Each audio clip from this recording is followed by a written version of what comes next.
Well, hello, Florida.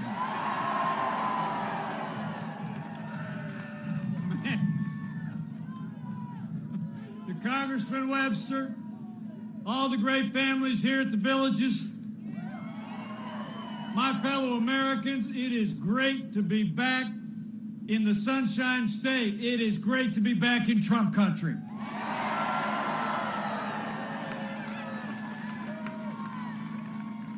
Thank you all for coming out today.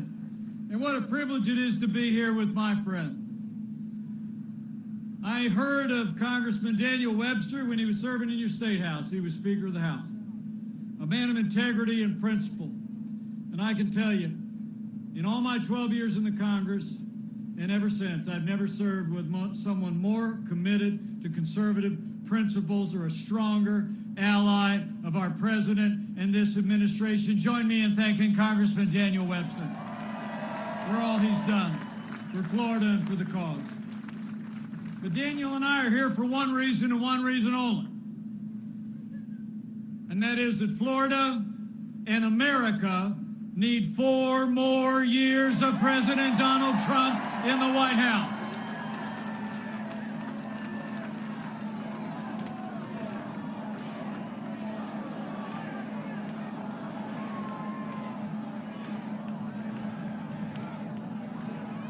It's on, everybody, and the road to victory runs right through Florida.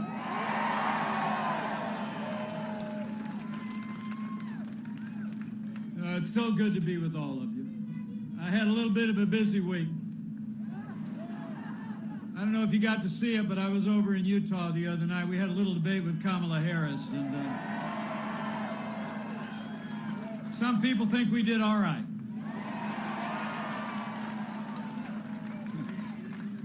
You know, let me be clear. That debate was not just a debate between 2 candidates for vice president. It was a debate between 2 visions. Joe Biden and Kamala Harris want higher taxes, open borders, socialized medicine. They want to abolish fossil fuels. They want taxpayer funding of abortion. They want to defund the police and pack the court. President Trump's vision: we've rebuilt our military. We cut taxes. We rolled back regulation. We've unleashed American energy. We secured our border, supported law enforcement, and stood for life, liberty, and the Constitution of the United States. I mean, when you compare the Biden-Harris agenda with the agenda of President Donald Trump, the choice is clear. If you cherish faith, freedom, law, and order, and life, in 24 days, we got to re-elect President Donald Trump for 4 more years.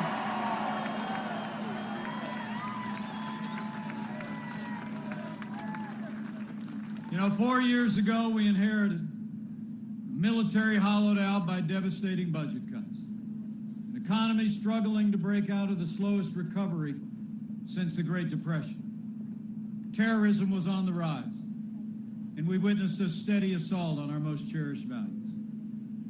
But in 3 short years, I'm proud to report, as the father of a United States Marine and the father-in-law of a United States Navy pilot, we've rebuilt our military. We restored the arsenal of democracy. And we are finally giving our soldiers, sailors, airmen, Marines, and Coast Guard the support they deserve.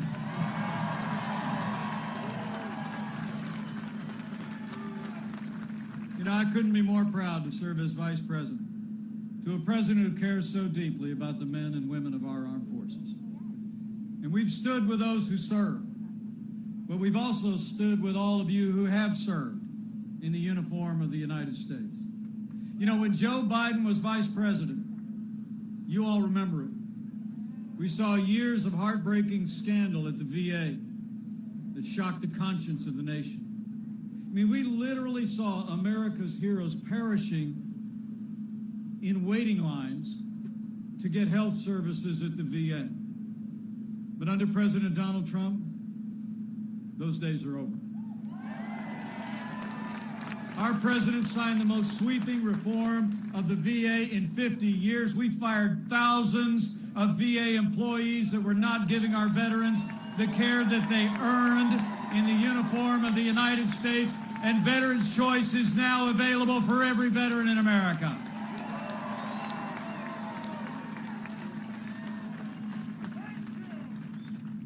You know, I know here at the Villages, there's a lot of you men and women that have served in uniform. So if you're able, would you just either stand or would you raise your hand in the air and give us a chance to say thank you one more time? Thank you for your service. Thank you for your service. Thank you for your service. God bless you. You know, we didn't just rebuild our military. Under this president's leadership in our first 3 years, we revived and created the greatest economy the world has ever known. Where Joe Biden wants to raise taxes, President Trump cut taxes across the board for working families and businesses large and small. This president actually repealed more federal red tape in our first 3 years than any administration in American history. We unleashed American energy. We're now a net exporter of energy for the first time in 70 years. And we fought for free and fair trade that puts American jobs and American workers first. And in those first 3 years, businesses large and small created more than 7 million good-paying jobs, including 550,000 jobs right here in the Sunshine State.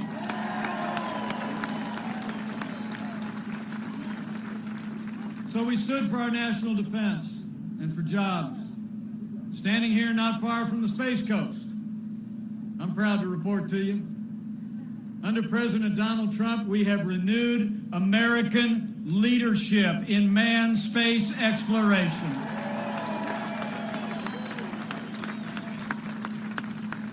We reconstituted the National Space Council, and the president asked me to be the chairman. He didn't actually know that when our kids were little, we actually vacationed at Cape Canaveral just to go see the rockets. That Daniel, you got to know, the only committee I ever asked to be on in the Congress was the NASA subcommittee. So when he asked me to lead the National Space Council, I counted it an incredible privilege. And under this president's leadership, we've secured historic funding for NASA. And this year, we returned American astronauts to space on an American rocket from right here at Kennedy Space Center for the first time in 10 years. And under the president's leadership, by 2024, we're going to see the next man and the first woman land on the moon, and then we're headed to Mars. Under President Donald Trump, NASA is back. And under this president, not only have we stood for our security, for American jobs, and for American leadership in space, but every single day, President Donald Trump has stood for the rule of law. We've appointed more than 200 conservatives to our federal courts at every level, and I'm here to tell you, they are all principled men and women who will uphold all the God-given liberties in our Constitution, like the freedom of religion and the freedom of speech and the Second Amendment right to keep and bear arms.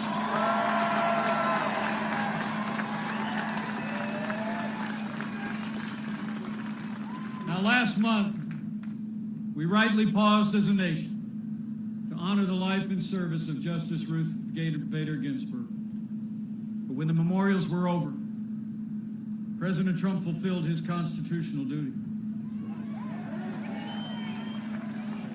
And he nominated a principled, brilliant, conservative woman to the Supreme Court of the United States of America, Judge Amy Coney Barrett.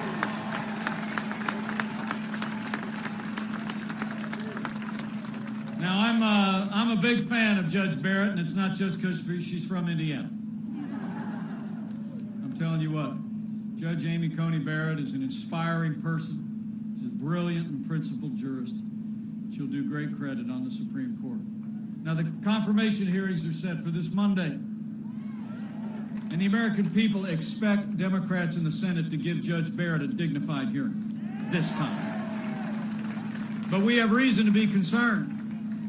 You all remember when Judge Barrett went through her confirmation 2 years ago for the Court of Appeals, the Democrat chairman of the Judiciary Committee actually criticized Judge Barrett for her Catholic faith. She said that, quote, "the dogma lives loudly in you."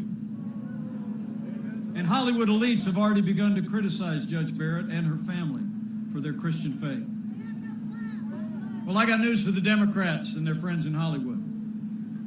The dogma lives loudly in me. The dogma lives loudly in you. And the right to live and work and worship according to the dictates of our conscience lives loudly in the Constitution of the United States of America.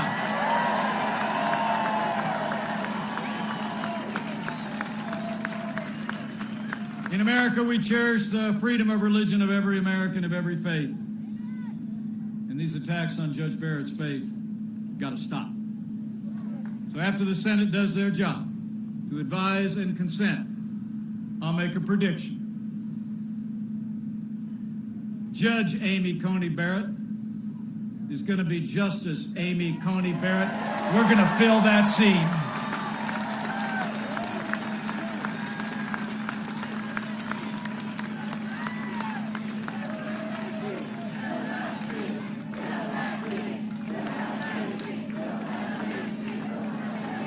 Oh, we're going to fill it.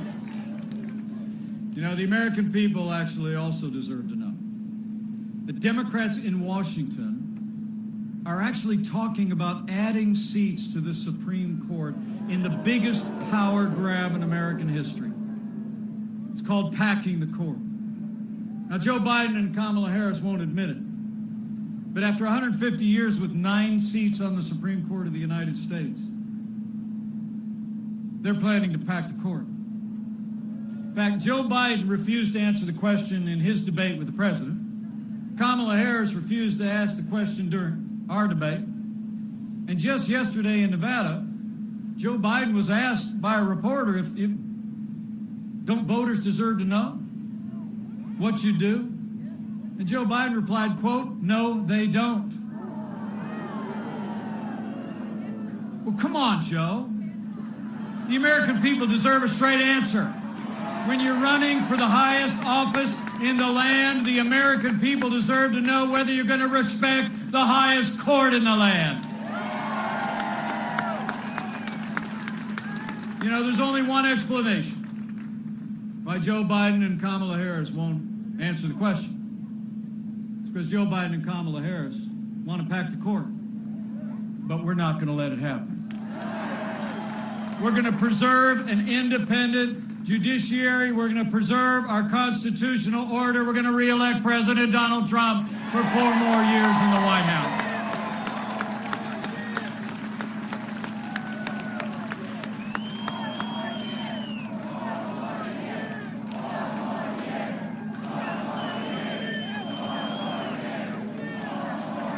So we've stood for the rule of law, prosperity, and security. We've stood for an independent judiciary, and we always will. And every single day of this administration, President Donald Trump has stood with the men and women who serve on the thin blue line of law enforcement, and we always will. That's probably why you have police associations around the country that are endorsing our president's reelection. In fact, I learned for the first time ever, the Florida Police Chief Association endorsed President Donald Trump's re-election.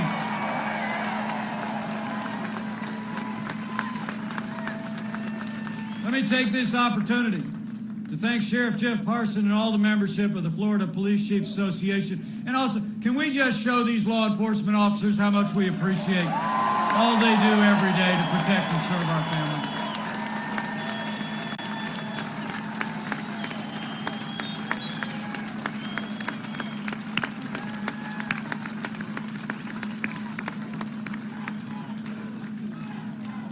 You know,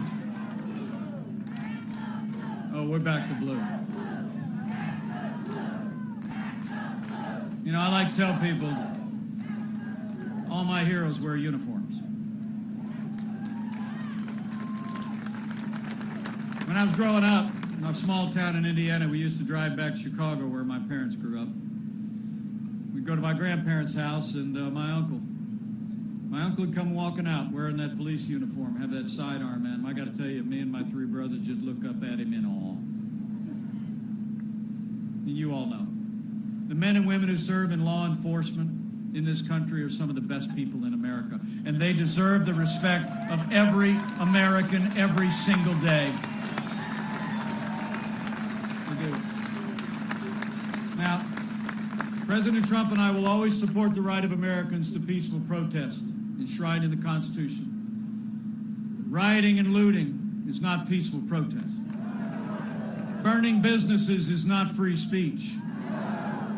Violence against innocent civilians, the destruction of property, or violence against our police will not be tolerated, and those who do these things will be prosecuted to the fullest extent of the law. Now, for months, all Joe Biden talked about was peaceful protests as the American people watched their businesses and communities literally burn. To debate this week, I invited Flora Westbrook, a wonderful African-American business owner in Minneapolis, to join us there. Flora told me about a few days after the killing of George Floyd how the protesters marched closer and closer to her business. And then that Friday night came, and a little salon that she had built 35 years ago was burned to the ground. Well, I talked to Flora yesterday, and I told her, I said, Flora, we are with you today, and we are going to rebuild and have law and order in your city and every city in America for every American of every race and creed and color. So help us God.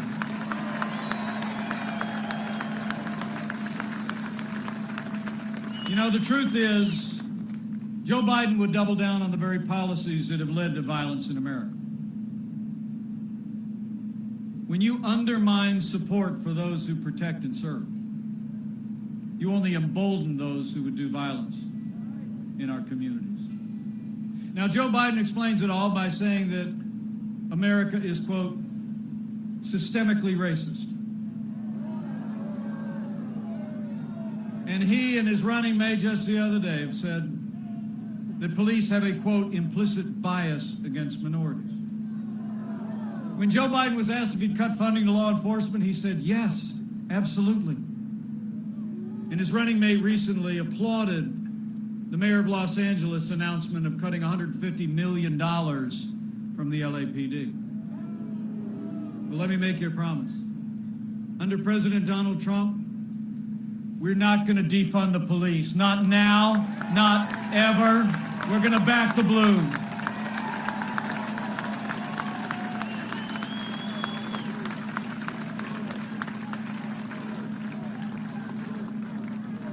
What the president and I know, what you all know, we don't have to choose between supporting law enforcement and supporting our African American neighbors or any of the minorities or families who live in our major cities. We have done both for the last 3.5 years.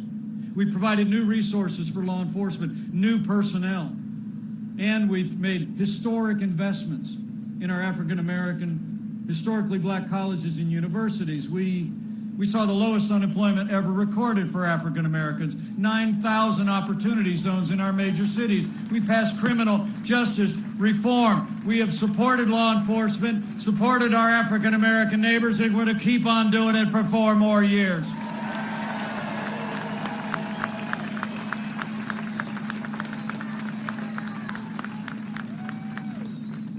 So I just want to thank you all.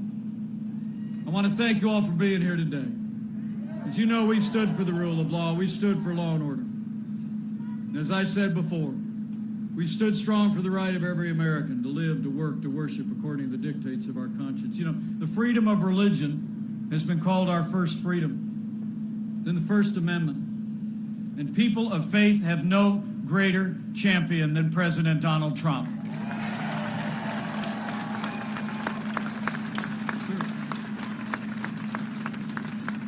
From early on, the president took decisive action to restore the conscience rights of doctors and nurses, teachers, and religious charities. And President Donald Trump ended the last administration's assault on the Little Sisters of the Poor, and the Supreme Court voted 7-2 to make it permanent. It's amazing to think. When Joe Biden was vice president, they actually hauled a group of nuns who had taken a lifetime vow of poverty to serve the neediest among us. They hauled them into court to force them to compromise their faith to live under the standards of Obamacare. And you deserve to know Joe Biden recently said that he plans to do it again. He plans to reimpose the strictures of Obamacare on the Little Sisters of the Poor and other religious institutions. In fact, his running mate attacked one of our judicial nominees simply because they were a member of the Catholic Knights of Columbus. So let me make you a promise. With 4 more years of President Donald Trump in the White House, we're going to respect the religious freedom of every American of every faith. And we're going to end the assault on religious liberty once and for all. So it's been about security, it's been about prosperity, the rule of law, and our liberties. And I can't tell you how proud I am to be vice president to a president who stands without apology for the sanctity of human life.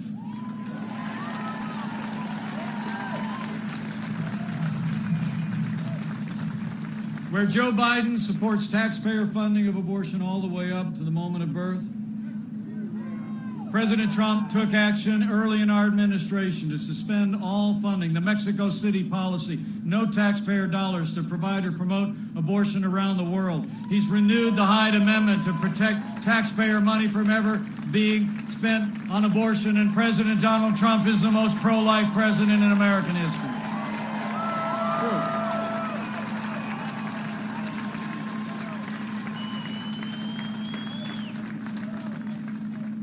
So we rebuilt our military, revived our economy, stood up for law, order, life, and liberties.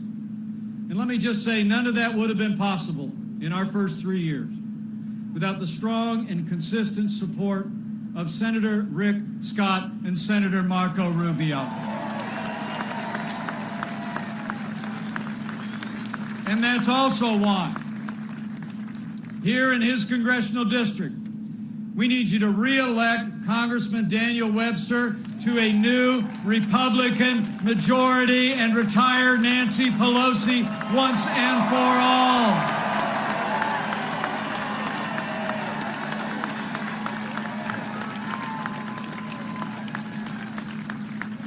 You know, when you look at all that we accomplished in those first few years with the Republican House and the Republican Senate, there's only one conclusion you can draw. In 3 short years, we made America great again. True.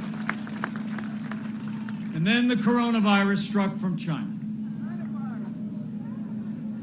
I'm here to tell you, before the first documented case of community transmission in the United States, President Trump did what no other American president had ever done before. He suspended all travel from China, the second largest economy in the world. He put the health of America first. Now Joe Biden said that was hysterical.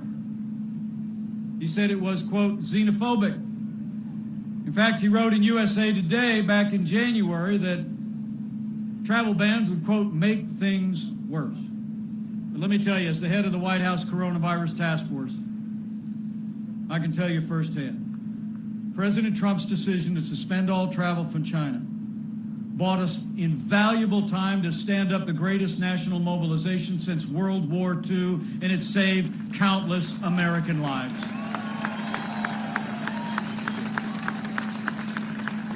During that time, we reinvented testing. More than 120 million tests done so far. We saw to the manufacture and delivery of literally billions of medical supplies to our incredible doctors and nurses and healthcare workers. We developed life-saving medicines. And I'm here to report that we're on track to have the first safe and effective coronavirus before the end of this year. And under Operation Warp Speed, we'll have tens of millions of doses available to administer to our most vulnerable. You know, the president just said on the South Lawn of the White House today, and I quote, "Through the power of American science and medicine, we will eradicate the China virus once and for all."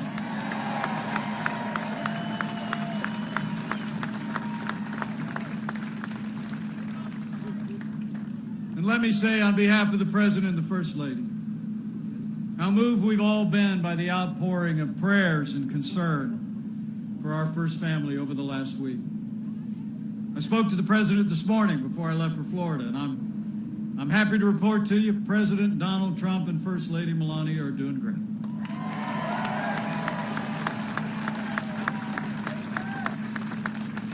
But what the President and I know is the outpouring of support and concern and prayer from across the country for our first family is just reflective of the love and the concern and the prayers that Americans have shown to neighbors and friends impacted by this virus, and especially those impacted by loss.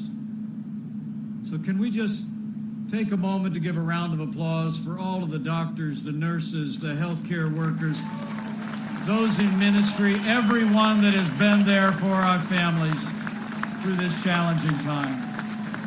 We love you all. So as you showed through the Sun Belt outbreak this summer here in Florida, we're showing across the country because of the cooperation of the American people, the leadership of our president. We're slowing the spread, we're protecting the vulnerable, and we're saving lives. And we're opening up America again.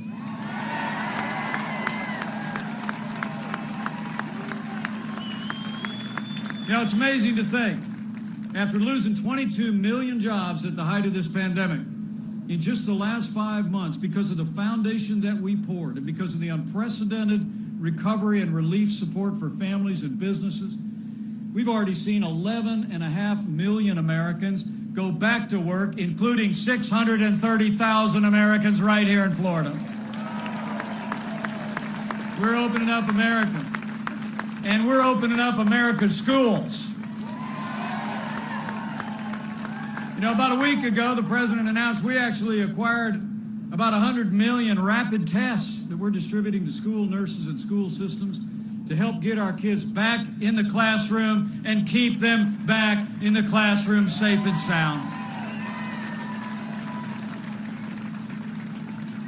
And can I just say, as I stand here in Florida, none of the progress this state has made would have been possible without not only the leadership of our president, our incredible healthcare workers, but none of it would have been possible without the strong, steady, and compassionate leadership of Governor Ron DeSantis.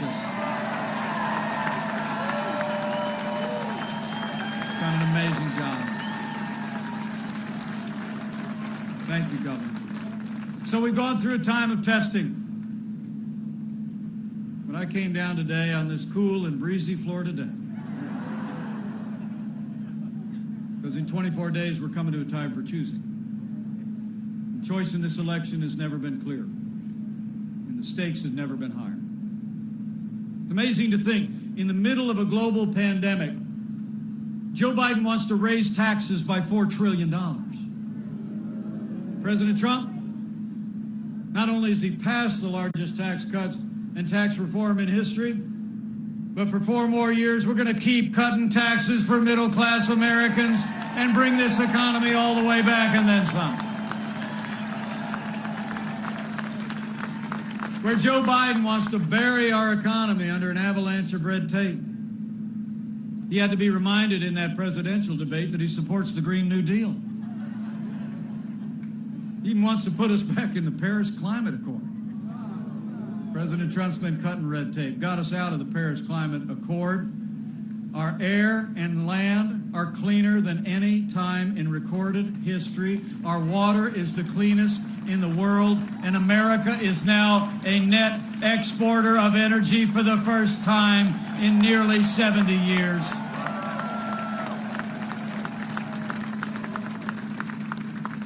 And Joe Biden's for open borders, sanctuary cities, free lawyers for illegal immigrants. President Donald Trump made record investments in border security. We've already built 300 miles of that border wall on the southern border of the United States. And with 4 more years in the White House, we're going to fix this broken immigration system once and for all in a way that puts America first.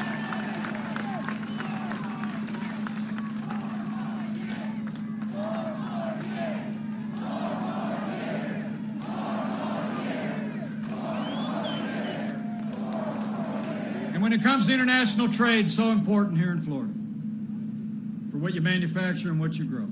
Contrast couldn't be clearer. You know, out in the heartland where I grew up, we saw the impact of NAFTA over the last 25 years. I literally saw entire communities shuttered, factories closed, jobs shipped south of the border. They were still shipping jobs south of the border before the paint was dry on the last election. And Joe Biden never lifted a finger to reform NAFTA in a way that put American workers first. But thanks to the man who wrote The Art of the Deal, America got a way better deal than NAFTA. The United States-Mexico-Canada agreement is here. It is a win for Florida and a win for America.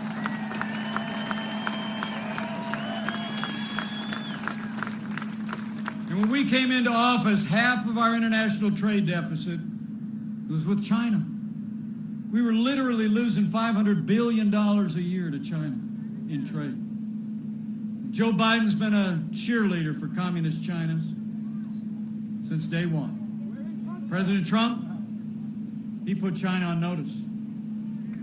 He said the era of economic surrender is over. We imposed tariffs, and we're going to keep the pressure on until they level the playing field for American workers, American businesses, and respect American private property.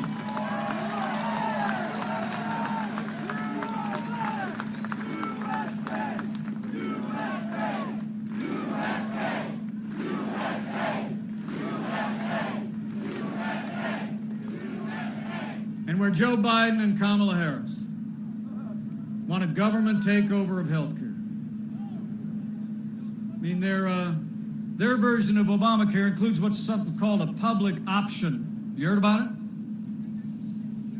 They say then the government insurance would be out there competing with private insurance. Well, I said years ago when we had that debate when I was in Congress, you know, the government competes with the private sector the way an alligator competes with a duck.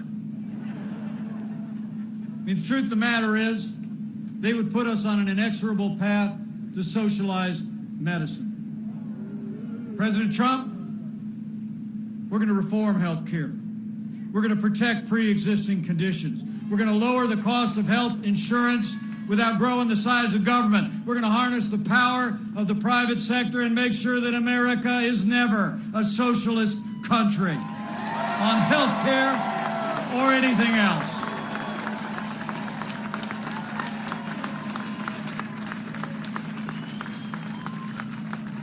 You know, when you look at their agenda, it's clear. Joe Biden would be nothing more than a Trojan horse for the radical left. Now, Joe Biden has said that democracy is on the ballot. Well, I think our economic recovery is on the ballot. Law and order are on the ballot. But so are things far more foundational to our country. From the number of people nodding your heads, I think you get it.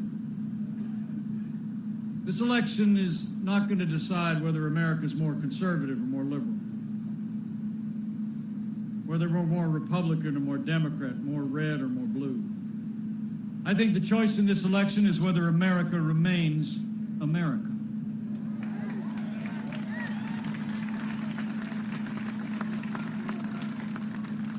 whether we're going to allow Joe Biden and Kamala Harris to steer our nation on a path of more government, less freedom, less opportunity, a path that ultimately leads to socialism and decline, or whether we're going to steer our nation in a renewed way on a path of freedom, individual responsibility, and all the ideals that have made this country great.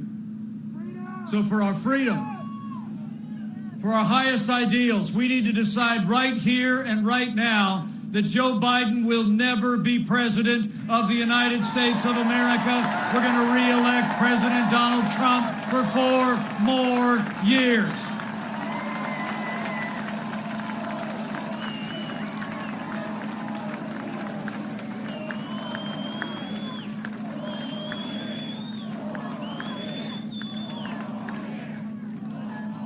So I need you to tell your neighbors and friends what 4 more years means. See, I was over in a parking lot at the Villages the other day. I ran into Mike. And he told me to tell you, 4 more years means more jobs. 4 more years means more judges. 4 more years means more support for our troops. 4 more years means more support for our police. And it's going to take at least 4 more years to drain that swamp.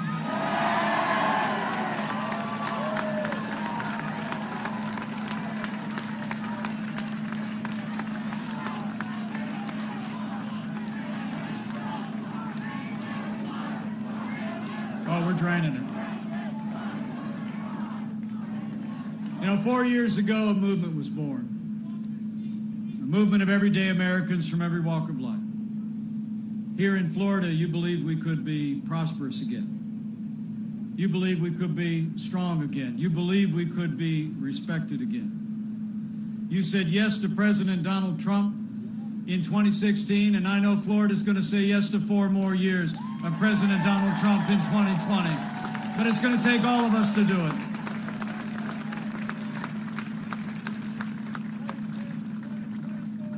Let me tell you.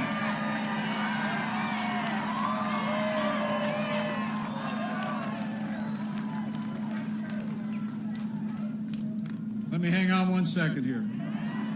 Is she okay? Okay, you got her? Take a minute.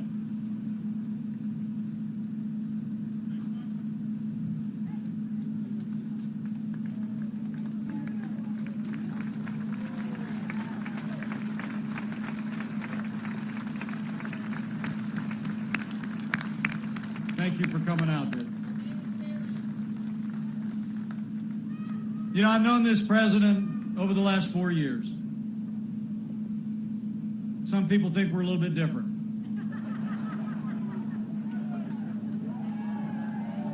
But we've gotten to be very close friends. I've seen him when the cameras are off. And I'm going to tell you, folks, there's never been a day gone by in the last 3.5 years that President Donald Trump hasn't gotten up and fought to keep the promises that he made to the people of Florida and the people of America. Now it's our turn to fight for him. It's on. 24 days to make the case. So keep bringing all your enthusiasm. Keep voicing your support. Keep telling your neighbors and friends across the Sunshine State and all across the country all that we've accomplished. Talk to them at work and at worship. Go out and tell the story the way you did in 2016. You know, I'll never forget. I was on one of those Sunday morning shows just before the election 4 years ago. And all the polls said that the president was going to lose, right? And Hillary Clinton was already announcing who her cabinet picks were. You remember that? They were measuring the curtains in the Oval Office. And I'll never forget, I was on one of the shows. And the host looked at me and he asked almost in a sympathetic tone, he said, "What do you think's going to happen?" And I looked at him and I said, "I think we're going to win."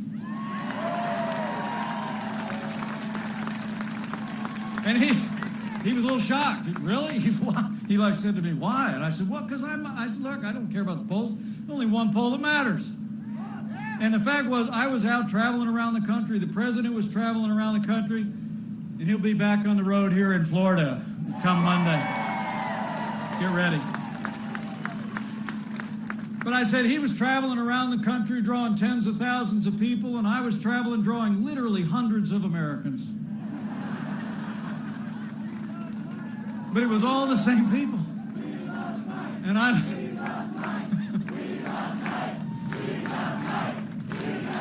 thank you. But it was, I said to this host, I said, all I can tell you is what I'm seeing across the country. Every time I look across a rope line, every time I wave from the car, every time I have a chance to stop and talk to people, I said, it's the American people just knew. They heard the vision this president had of a strong and prosperous America. They heard his distinctly American leadership. They heard those leadership qualities coming through. And they were talking to one another. I just knew it. They were turning down the sound on the TV, not listening to the commentators and the pundits. And they were remembering, the most powerful media in America is not your major television networks. It's not your big newspapers. It's not even your social media. The most powerful media in America is word of mouth. It's when the American people hear from you, they hear what you believe in your heart of hearts is important to them and their family and the state and the nation. So I encourage you, just go out and let your voice be heard. And when you're speaking, speak boldly and confidently. Because I'm going to tell you something. This is a freedom-loving nation. And you go talk to your neighbors and friends, your Republicans, your Independents, your Democrats, and you tell them that freedom is on the ballot. And I truly do believe a study of American history shows every time the American people have been given a clear choice between a future built on more freedom and a future built on less freedom, the American people choose a future of freedom every single time. So have faith in your neighbors and friends. And go out and talk to them about the choice we face. And lastly, in the days now between now and the election, if you're inclined to exercise that other kind of faith, I encourage you to do that too.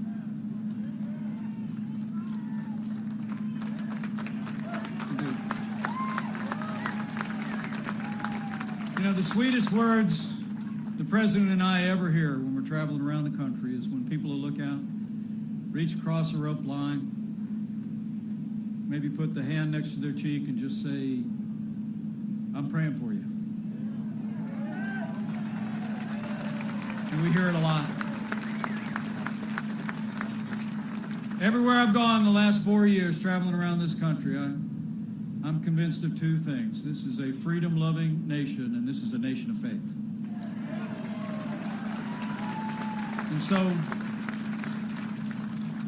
And so in the 24 days we have between now and Election Day, as you let your voice be heard, as you help tell our story, as you make sure to get out and vote, and all your neighbors and friends get out and vote. If you're inclined to bow the head and bend the knee, I encourage you to do that too. And when you pray, pray with confidence that if his people who are called by his name will humble themselves and pray and turn, he'll do like he's always done in the long and storied history of this nation. He'll hear from heaven, and he'll heal this land, this one nation, under God, indivisible, with liberty and justice for all. So pray for America. Pray for all the American people. It'll make a difference. So I want to thank you all for coming out again today, and I want to thank you for the great privilege of being your vice president these last 3.5 years. It's the greatest honor of my life. But I'm absolutely convinced if all of us do all that we need to do between now and November 3rd, we work like it depended on us, and we pray, we're going to have a great American victory on November 3rd. We're going to make Florida and America stronger than ever before. We're going to make Florida and America more prosperous than ever before.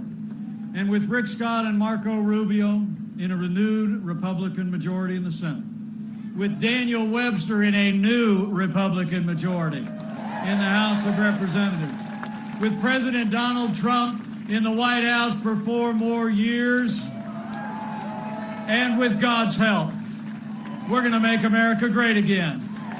Again. Thank you all very much. God bless you, and God bless America.